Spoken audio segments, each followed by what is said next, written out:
Home Depot is where, they have pipes, they have things that we use. We can extend the length of a flute. We can go. Home Depot is our secret instrument building site.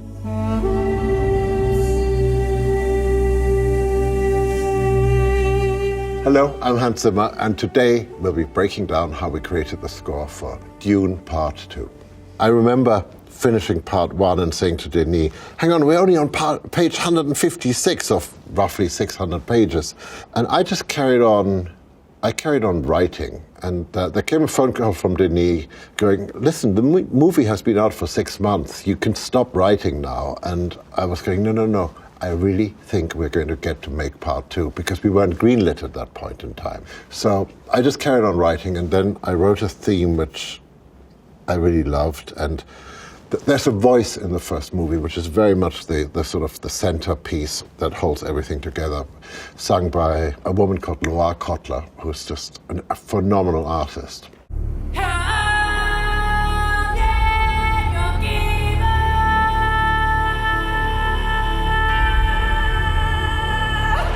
A friend of mine saw her on YouTube and went, this is an extraordinary voice. She knows the limits of what a voice can do, and she is right at the limit of where she will never ever be able to sing again.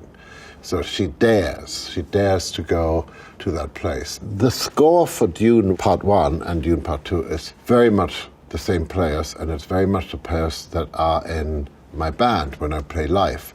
I think what differentiates this score from many other scores is it's not an orchestral score, it's a score played entirely by virtuoso musicians. You throw a challenge out, they just eat it up like lions. It's like, go crazy, do something we have never done before.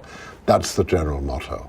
Well, let's stick with Guthrie Govan, who I've heard play. I saw him on Facebook, I saw him on YouTube. I finally wrote to him on Facebook. It took 3 months. I get a reply going, I know you're just a 14-year-old fanboy. I know you're not Hans Zimmer at all. So I had to then, so it went back and forth and to prove that I actually was who I was. Tina Guo, my cellist, I met through a friend of mine.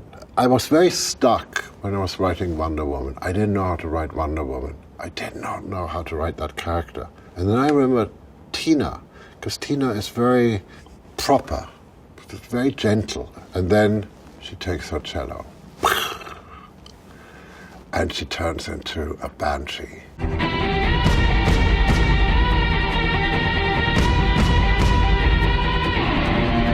But since I know the virtuosos, the people that I'm going to be working with, I very much write with them in mind. There was a whole very interesting group of French musicians/scientists who came in, who'd spent 10 years inventing a keyboard that could do all sorts of, without going into the technicalities, basically,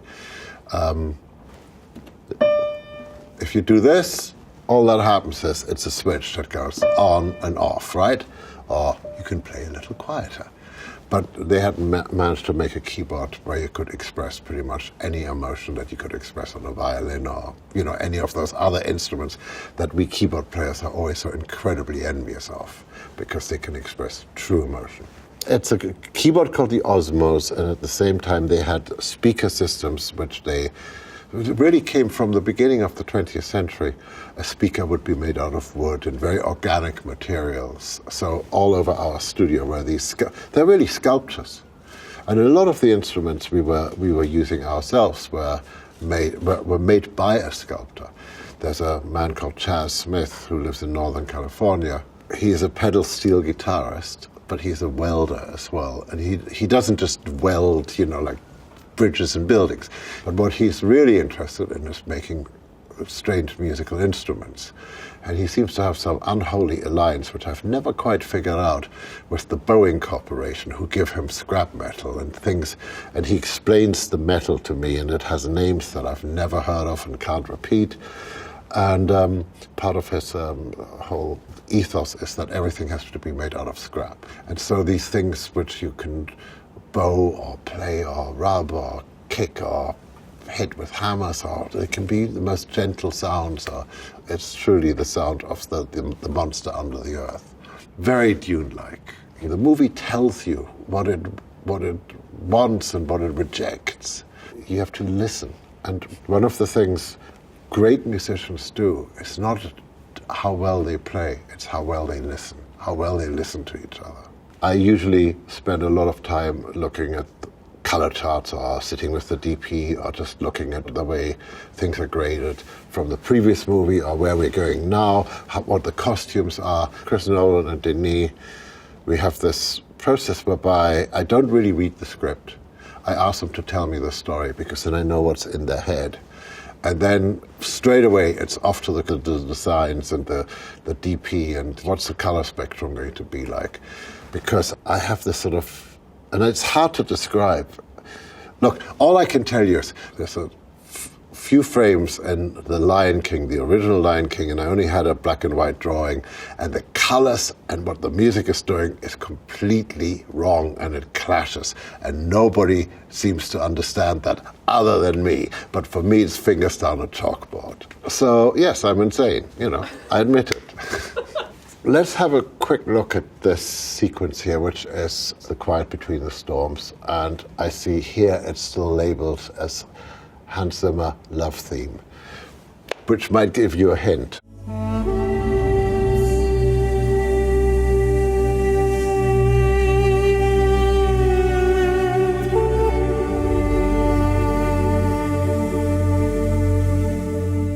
I was trying to create the sound of sand and just atmospheres.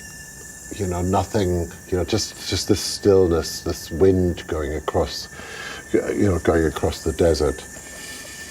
And the tune really comes from the original bagpipe tune, which used to be fast. And then at one point, Loire and I sat down and said, what happens if we perform this tune as very slowly? And then, of course, somehow, in the way we work, it's like somehow it ended up with Pedro saying, it would be good on the duduk, but of course it cannot be played on an ancient instrument because it doesn't have all the notes. So, we went to Home Depot and had to modify his instrument. Home Depot is where, they have pipes. We can extend the length of a flute. We can go. Home Depot is our secret instrument building site.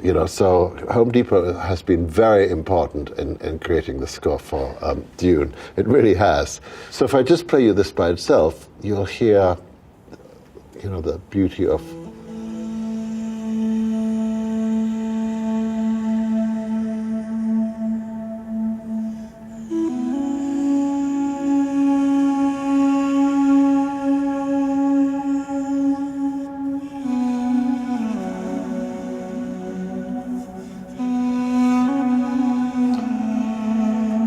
And the thing about Pedro is there's a heart, there's a soul, there's a loneliness, there's a longing in his performance, which is so extraordinary. I mean, if I put the barest minimum of things around him, it's just this little high note above him.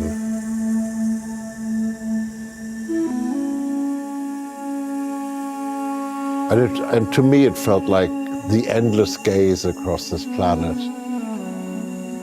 And it felt incredibly intimate. So when Paul and Chani are sitting there talking to each other,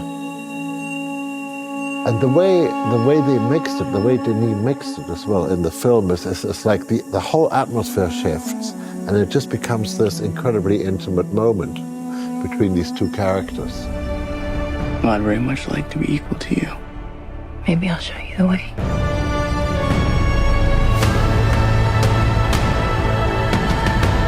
There is a sort of a gentle chorus.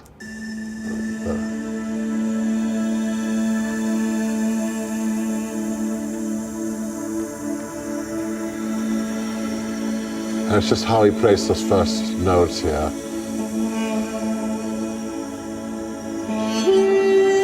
There's such longing.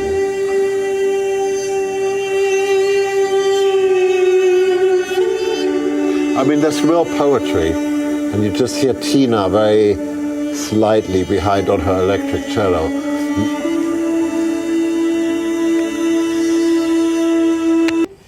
You know something? I've done a lot of movies, and I love doing movies, and I love writing music, and you know why? Because I still haven't written the thing that I think is really the most beautiful love theme. I'm still learning. I'm still searching. I'm still investigating. I'm still exploring. I'm still experimenting. You know, the advantage I have is that I have a partner at Denis Villeneuve who is sort of on the same search. We never butted heads over anything. Sometimes the quality of a wine, maybe. One of the things which is interesting about the way Denis built Dune was the first movie really is an introduction. It introduces the characters, introduces where the plot is probably heading. The second movie actually gives you the grit, gives you the action, gives you the Sturm und Drang, as we would say in my home country. And this is Harvester Attack, and because it says attack, you might not think it's a love theme.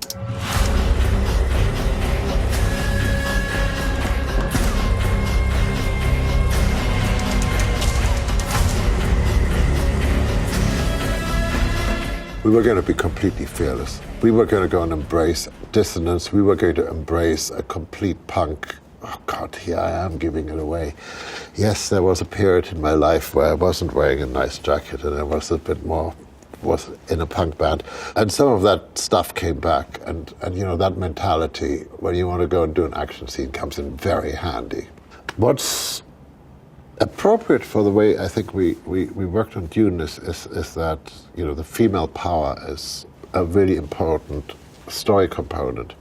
And certainly my three percussionists are female. And they hit things harder than most guys ever hit things. I used to work with Sheila E. as well, who was Princess drummer. So it just seemed appropriate to have my wonderful female percussionist come and give this a bit of energy and a bit of just rage, which is what it needed.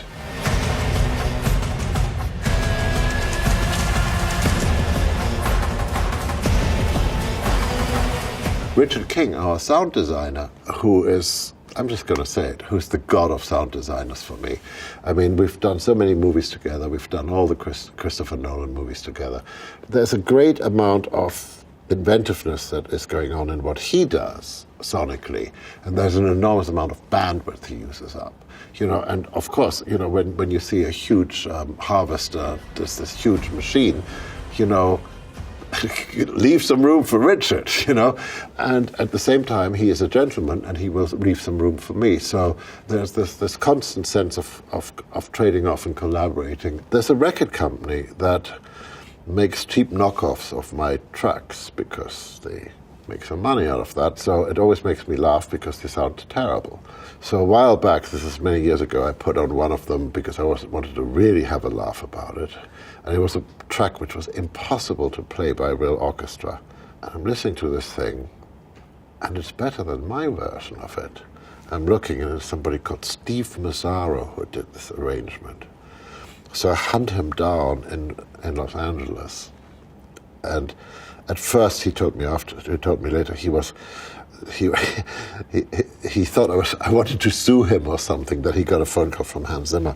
But I said, no, you it's absolutely brilliant. I think your work is absolutely brilliant. I think you should come over to the studio and I think we should have a chat. And he goes, well, actually, I've been here now for 2 years and it hasn't worked out. You know, my career, it hasn't worked out. He was working in the computer filing department of an accounting firm. So that was obviously not what he had aspired to as a great musician. So he had packed up everything and bought his return ticket to Ohio or Oklahoma or something with an O. And so just at that moment, you know, it was like, sell your ticket, come into the studio, you got a job. You know, we're going to be friends. We're going to be working together, and so a lot of the creativity of this one is down to Steve's brilliance and everything. But am I lucky that he didn't catch that plane? I know you said when you finished the first Dune score, you kind of were still in the world of Dune, still composing. Are you still dreaming in Dune? Second day of shooting, Denis puts Dune Messiah on my desk, doesn't say a word. I know where we're going.